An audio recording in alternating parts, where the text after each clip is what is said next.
Okay, Kris Jenkins, defensive tackle from Michigan, guy we're really excited about. Another guy we met with at the combine, a guy we brought in on a 30 visit, and it's really funny. On my 30 visit, one of the notes I made to myself was I didn't have much to talk to him about because I didn't have a lot of questions about him. I mean, he's a polished guy, captain at Michigan, checks every box. There wasn't a lot you had to dig into him with, and so we just had a nice, friendly conversation. But there wasn't a lot of questions I needed to get answered because we had the information we needed, and we really liked the guy and happy he was there at 49. We just talked about his just life. Lou, why is he a fit in your defense at that specific position of need for you guys? Yeah, I just like everything about his game. He's a tough run defender. He's got great football instincts. As Zach already mentioned, he brings leadership. He's been a captain, I think second team All-American, and just a tough guy overall, and plays the game the right way.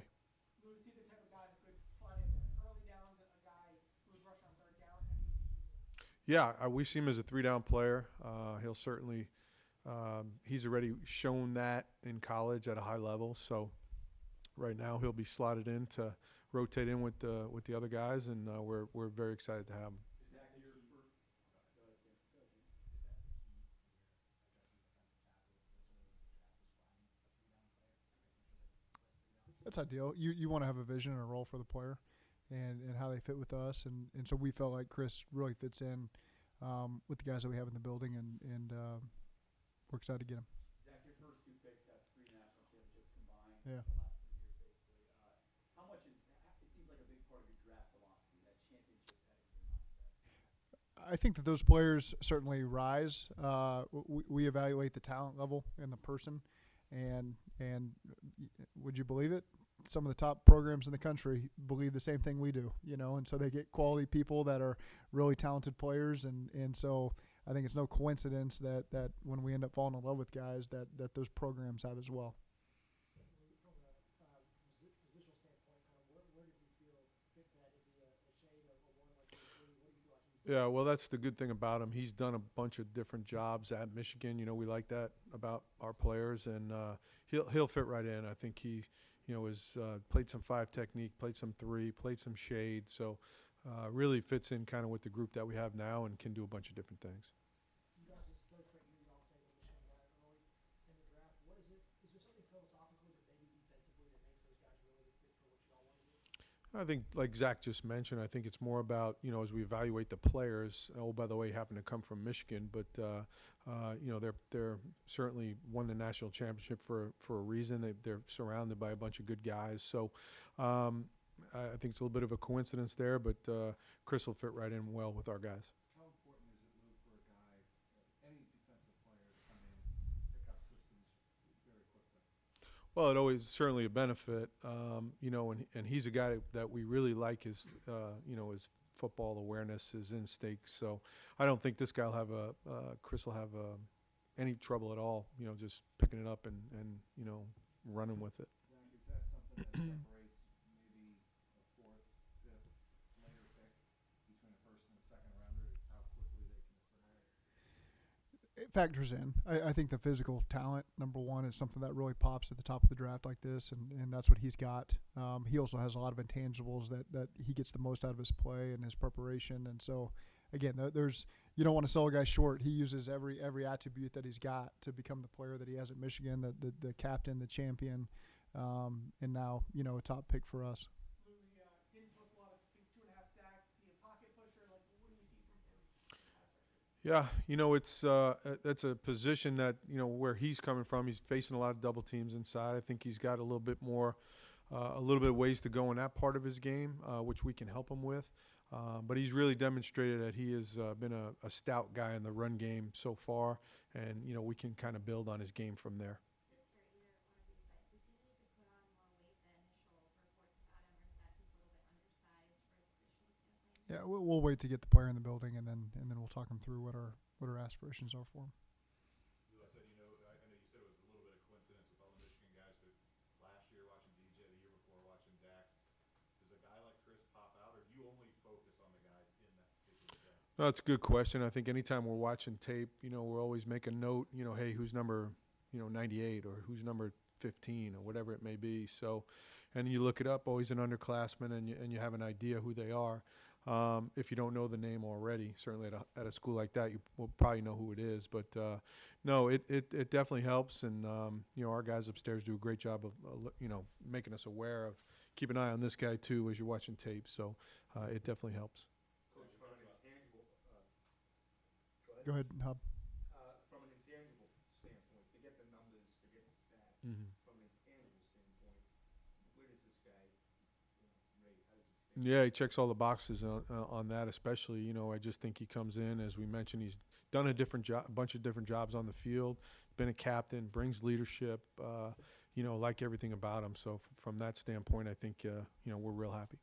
I know you can't plan on taking a specific position at any stage of the draft, especially early, but how big of a priority was it to address the defensive tackle? It was a priority position, but again, we weren't just going to take anybody, and we were very fortunate the way it fell. We had high marks on Kris, and so thank goodness he was there. But it was a priority position for us. But at the same time, we weren't just going to take anybody, and he was one that we specifically had targeted, and so we were happy he was there at 49. Yeah, especially when you're staring at his name for a really long time. Yes, there's been moments like that for us in the past. Go ahead, Paul. Sorry. The beginning of this round was not as nice as last night was. Probably there's a lot of names at positions that you guys obviously are interested in. How different was that experience, and how much of a sweat was it? I know you kind of mentioned how much of a sweat was that. Wondering should you move up, should you not? What were those conversations? It's hard to say because again, he's one we wanted, and so we're fortunate to have it fell out. But had he been gone, there's other guys that we have a good vision for. And so that's just the way the draft goes. I think people that would sit in there for the first time would hear who we're targeting and they'd be sweating it out. But just understand we got a good vision for a lot of the players that are still available, and they may be there in later rounds. We'll be able to grab them. So at this point, it's kind of teams see guys differently maybe. And so some guys that you're maybe crossing your fingers for, they might still be there in the third round, and you'll have a shot to go grab them then.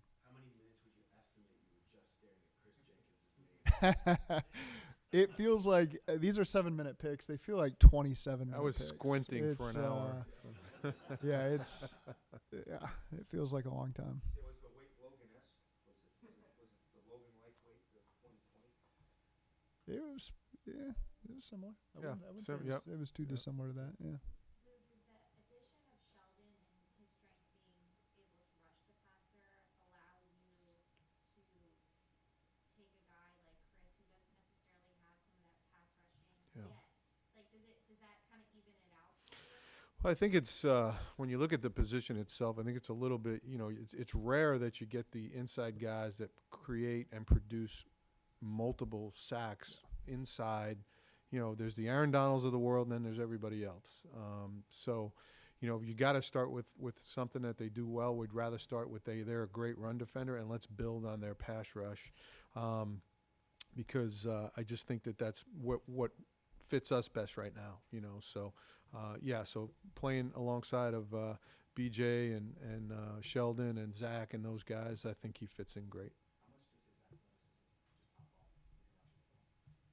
You just see a motor, So again, that's him using every ounce that he's been blessed with and he's developed himself, and that's what shows up is you're going to get that consistent player on every single down, and that goes a long way. And again, to the sack production, like as somebody who finds myself watching a lot of D tackles all season long, I never really look at the numbers. It's the tape and they fit different in schemes and they play different opponents. Maybe that style of conference doesn't allow for as much, but we got a lot of belief in his upside. Anything stand out when a guy is the son of a former Pro Bowler? I mean, he acts like a pro, so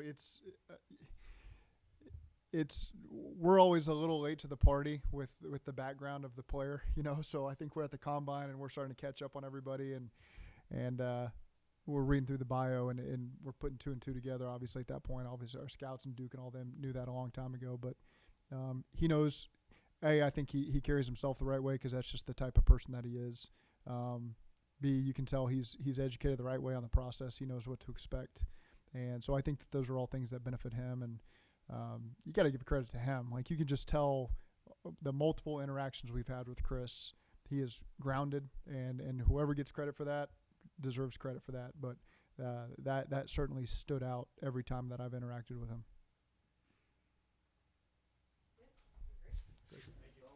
Thanks, guys.